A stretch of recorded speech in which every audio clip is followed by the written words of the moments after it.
అందరికీ నమస్కారం అండి.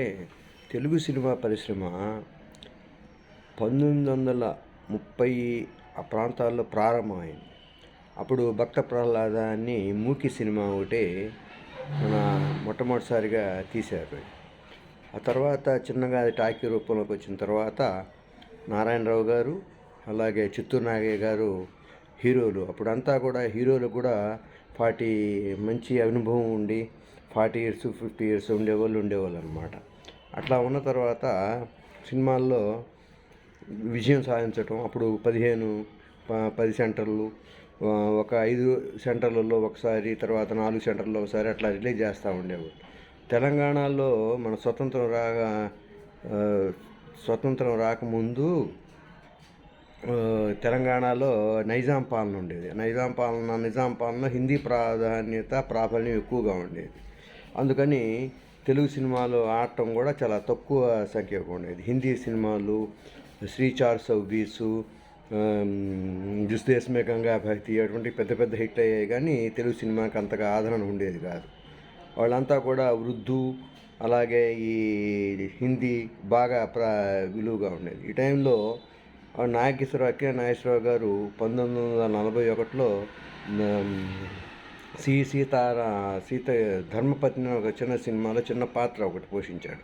ఆ పోషించిన తర్వాత ఒక 4-5 ఏళ్ళు మళ్ళీ కొంచెం ఆ పసితనం పోయి హీరో పాత్ర సరిపడి వచ్చినప్పుడు 40 ఏళ్ళ ప్రాంతంలో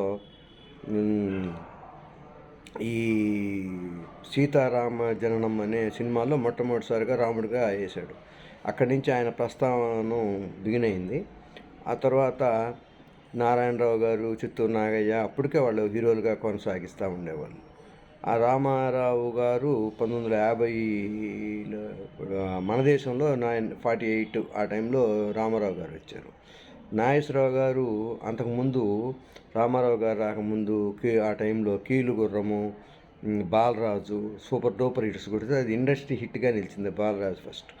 ఆ బాలరాజు ఇండస్ట్రీ హిట్ కొట్టిన తర్వాత మళ్ళీ కీలుగుర్రం మళ్ళీ ఇండస్ట్రీ హిట్ కొట్టింది. తర్వాత రోజులు మారే ఇండస్ట్రీ హిట్ ఉంది. అక్కినే నాగేశ్వరరావు గారు బాగా హిట్స్ కొడతా ఉండేవాళ్ళు.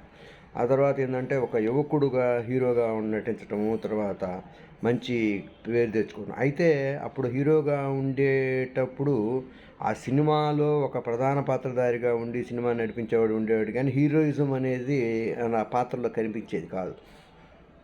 ఆ టైంలో ఎన్టీ రామారావు గారు Pathala Bhairavi cinema super duper hit అయ్యి ఇండస్ట్రీ హిట్ కొట్టి అప్పుడు నెంబర్ 1 1951లో నెంబర్ 1 హీరోగా ఆయన ఇచ్చాడు. తర్వాత రామారావుకు నాగేశ్వరరావు గారికి మధ్య బాగా పోటీ కొనసాగుతా ఒక సంవత్సరం ఆయన 60-70 దాకా దగ్గర రామారావుతో పాటు, అంటే ఒక్కొక్క సంవత్సరం ఒక్కొక్కళ్ళు ఎట్లయినా కూడా కొద్దిగా మెరుగ్గా అక్కినే నాగేశ్వరరావు గారి ఫ్యామిలీ సినిమాలు అవన్నీ ఉండటంతో, అప్పుడు అంతా ఫ్యామిలీ సినిమాలకి ఆధారణ ఉండటంతో సాంఘిక చిత్రాల్లో అక్కినే నాగేశ్వరరావు నెంబర్ 1గా ఉండేవాడు.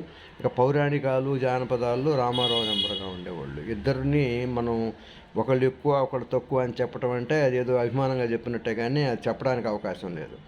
ఈ టైంలో వాళ్ళు